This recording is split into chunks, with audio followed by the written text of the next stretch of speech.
Il y avait aussi dans le désert de Thèbes un moine qui était assailli d'une pensée fixe, qui lui disait « Mais quitte ton ermitage et va au cénobium, c'est-à-dire au monastère, c'est-à-dire quitte la solitude et va dans une vie communautaire.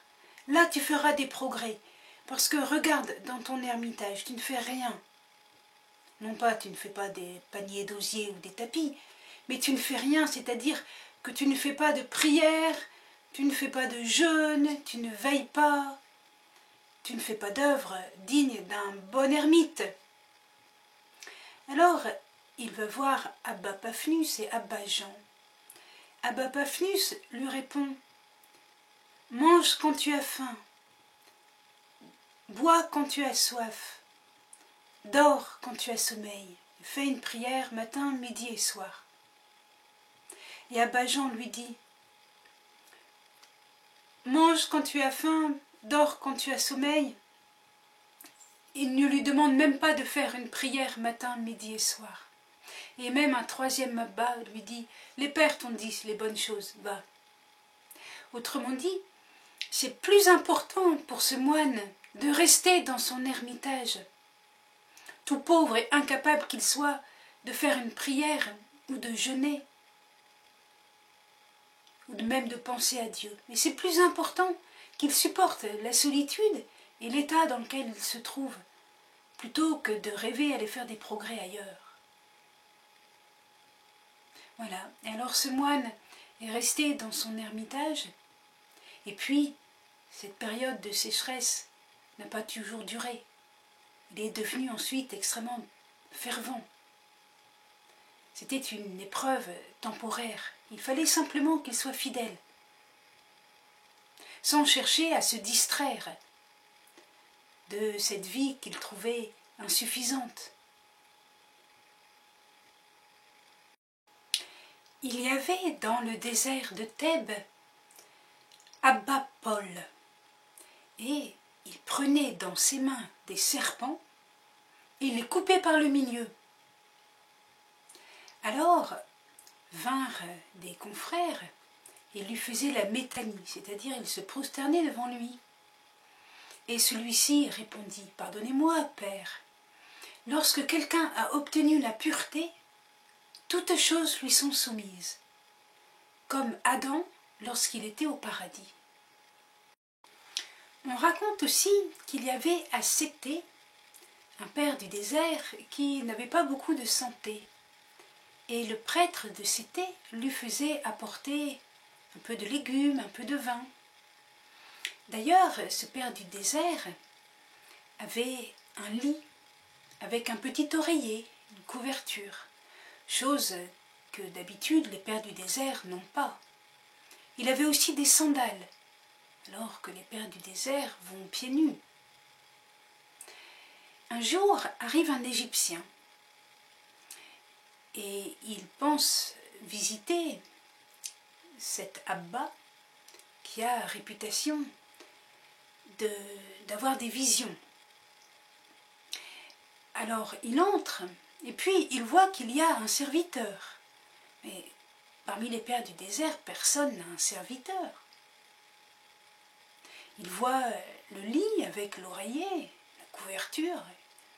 Il voit que le moine a les pieds propres dans des sandales. Et puis le moine est très joyeux et il lui offre un repas avec des légumes, du pain et du vin. Et puis ensuite, il récite les 12 psaumes et ils vont dormir. La nuit, il se lève, il prie encore 12 psaumes. Et puis le matin arrive et l'Égyptien dit « Bénissez-moi, priez pour moi » et puis il s'en va.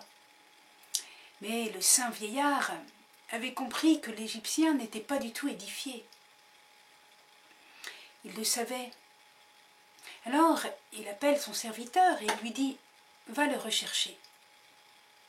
Alors l'Égyptien revient et de nouveau un bon repas avec des légumes et avec du vin. Et le saint vieillard, plein de joie et de gentillesse, pose des questions à l'Égyptien. « Que faisais-tu avant d'être moine au désert? Où habitais-tu? Et alors l'Égyptien répond, moi j'étais gardien. Où dormais-tu? Avais-tu un lit?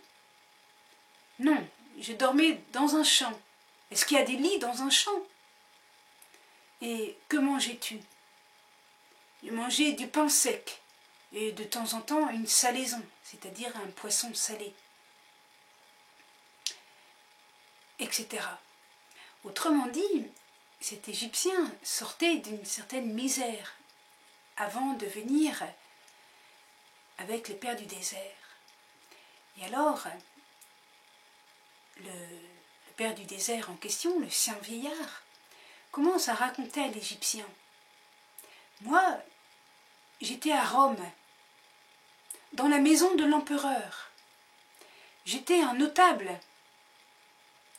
J'avais un lit en or et des couvertures très précieuses. J'avais une multitude d'esclaves à mon service. Tous les jours, je mangeais des mets très raffinés. Et maintenant, j'habite une petite cellule. Je mange des légumes, un peu de vin. Alors, l'Égyptien a compris, avec beaucoup de componction, c'est-à-dire avec beaucoup d'humilité, que ce père du désert avait quitté les gloires de Rome pour venir trouver l'humilité et la pauvreté. Tandis que lui-même, il avait quitté une vie très rude pour trouver quelque chose qui est davantage un repos. Et depuis ce jour-là, depuis qu'ils se sont ainsi parlé, ils sont devenus les meilleurs amis. Les meilleurs amis.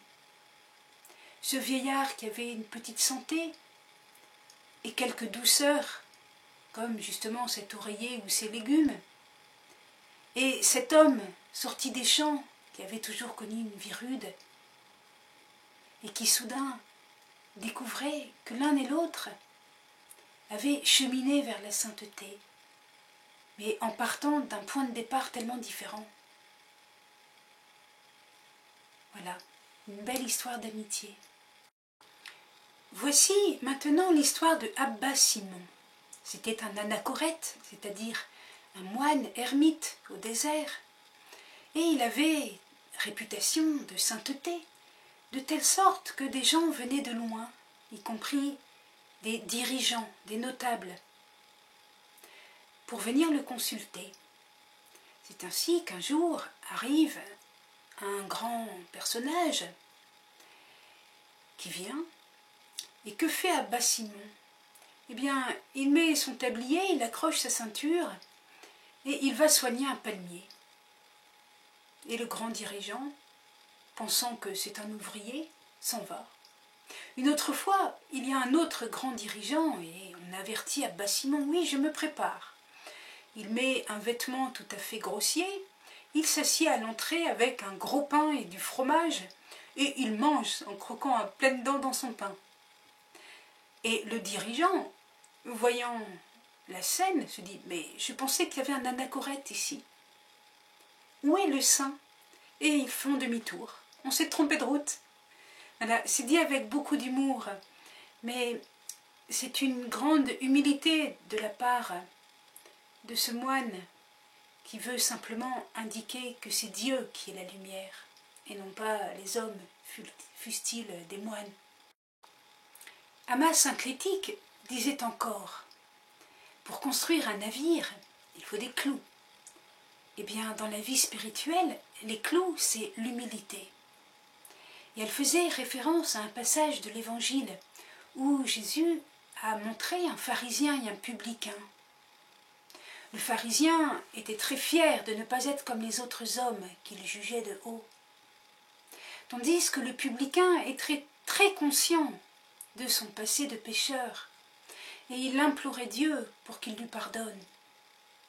Et Jésus avait expliqué que seul le publicain était justifié.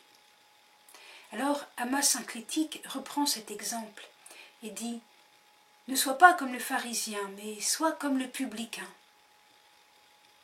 Ainsi, ton cœur, qui est comme le rocher que Moïse frappa au moment de la sortie d'Égypte, de la traversée du désert, ton cœur qui est comme un rocher, deviendra une source d'eau. Amma Synclétique disait aussi, c'est bien de ne pas se mettre en colère, mais si cela arrive, l'apôtre ne te donne pas jusqu'au soir, comme il est écrit, saint Paul, dans la lettre aux Éphésiens chapitre 4, que le soleil ne se couche pas sur votre colère. Et Amma Synclétique explique, comment si l'apôtre ne te donne que jusqu'au soir pour résoudre ta colère, toi tu laisserais passer tout le temps de ta vie? Pourquoi as-tu de la haine pour celui qui t'a attristé? Ne comprends-tu pas que c'est le diable qui a commis l'injustice? Alors toi, tu dois haïr le mal, mais tu dois aimer le malade. Amma Synclétique parlait aussi du jeûne. Elle distinguait le jeûne comme pratique divine et le jeûne comme pratique tyrannique, démoniaque. Alors, où est la différence? Eh bien, la différence est dans la mesure. Elle disait, le jeûne qui est divin, il est mesuré, régulier. Le jeûne qui vient du démon, c'est par exemple de jeûner 5 jours de suite et juste après de s'empiffrer et de manger beaucoup trop. Ça, c'est désordonné, c'est sans mesure.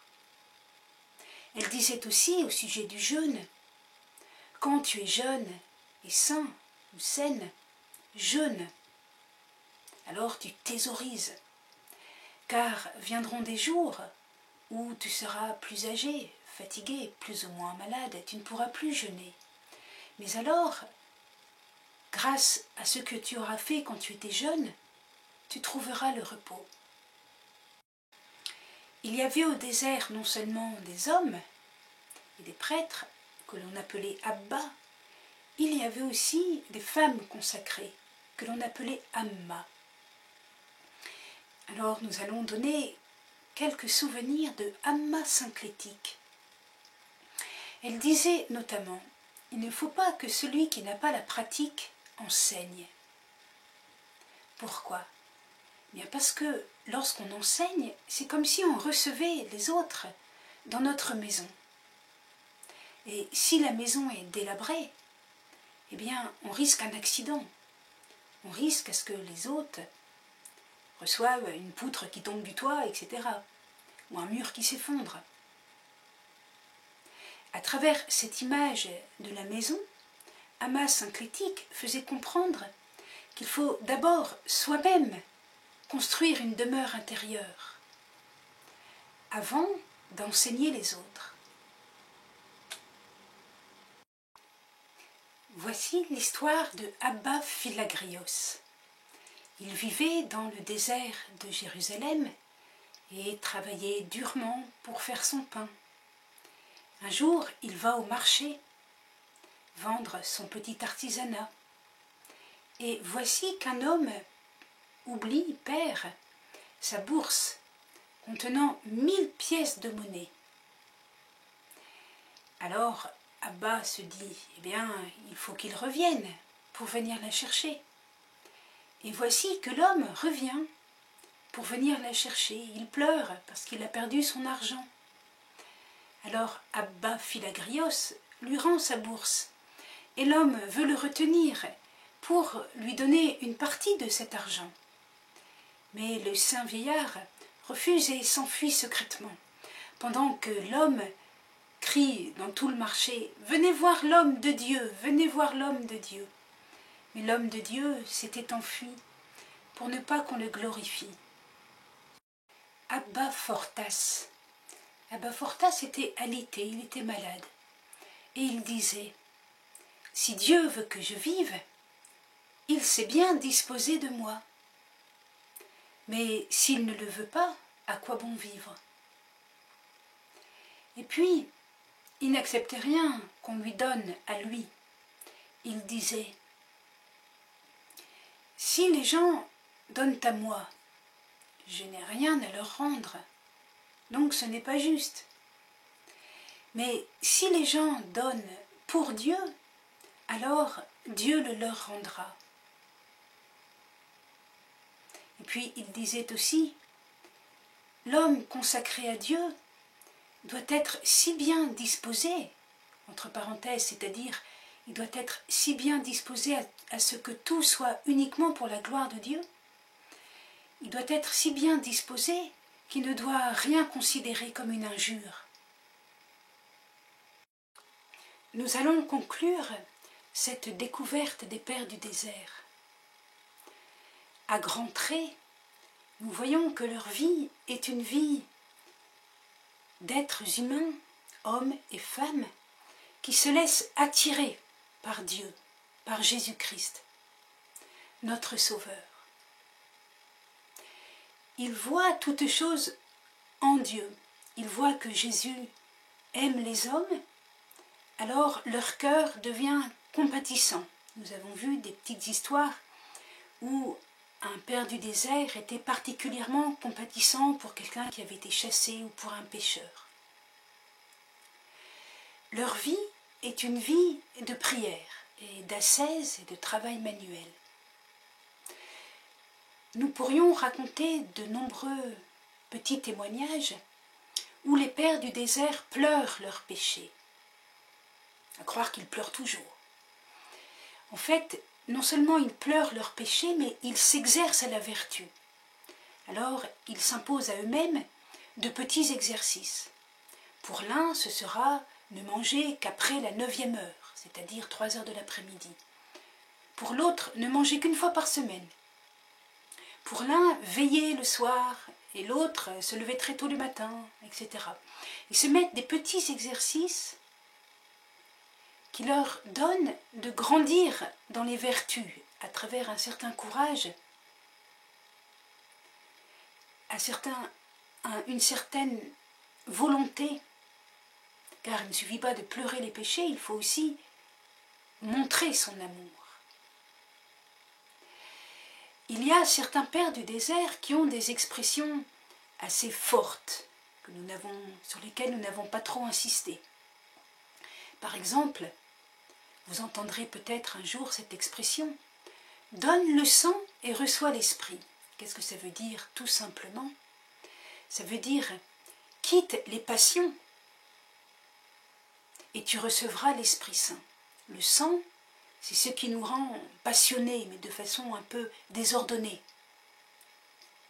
Alors, donne le sang. À ce moment-là, tu deviens paisible et tu reçois l'Esprit Saint. Un autre père du désert disait que plus le corps profite et plus l'âme dépérit, et au contraire, plus l'âme profite et plus le corps dépérit. C'est assez caricatural, et nous avons vu d'autres exemples avec les pères du désert où il y avait beaucoup plus d'équilibre, où on tenait compte de la santé des gens, de leur âge, et où l'on comprenait fort bien que le but d'un père du désert, ce n'est pas de tuer le corps. Nous voyons aussi que les pères du désert, à travers leur vie finalement très simple, prier, travailler manuellement, faire des paniers, des cordes, cultiver un peu, devenaient des êtres ardents. Il y a même un jeune moine qui raconte qu'il a vu un vieillard lever les mains au ciel et ses 10 doigts devenaient 10 flammes. Il levait les mains au ciel dans la prière, il était visiblement enflammé. Alors je ne sais pas si cette histoire est véridique, mais en tout cas elle signifie bien ce qu'elle veut dire. Le désert est un lieu où on s'abreuve à la source d'eau vive et où l'on devient en quelque sorte buisson ardent, c'est-à-dire qu'on participe quelque peu à la flamme d'amour qui est en Dieu. Alors on comprend aussi que cette vie au désert n'est pas une vie seulement pour soi. C'est aussi une vie pour le monde, pour lequel les pères du désert et les mères, Abba et Amma, intercèdent Alors vous me direz, oui, mais ils sont tout seuls, et même quand ils vont en ville, ils ne regardent pas les gens. Sans doute. Mais ils portent dans leur cœur le monde entier vu de l'intérieur. Et qu'est-ce que ça veut dire vu de l'intérieur? Eh bien, cela veut dire vu du côté du combat spirituel. Car le combat spirituel qui se vit dans le monde, les guerres, la paix, la prospérité, les disputes entre les hommes, les disputes dans les familles, et tout cela se passe aussi à l'intérieur du cœur de chacun. Et donc, si un brave ermite ou une brave ermite est victorieuse ou est victorieux sur Satan, sur les démons, en étant simplement fidèle au commandement de Dieu, eh bien, il y a un effet pour toute l'humanité. Et notez bien qu'à l'époque des Pères du désert, l'Église a été tellement missionnaire qu'elle a quasiment déjà rejoint presque le monde entier, sauf évidemment le Nouveau Monde. Voilà. Merci. Au revoir.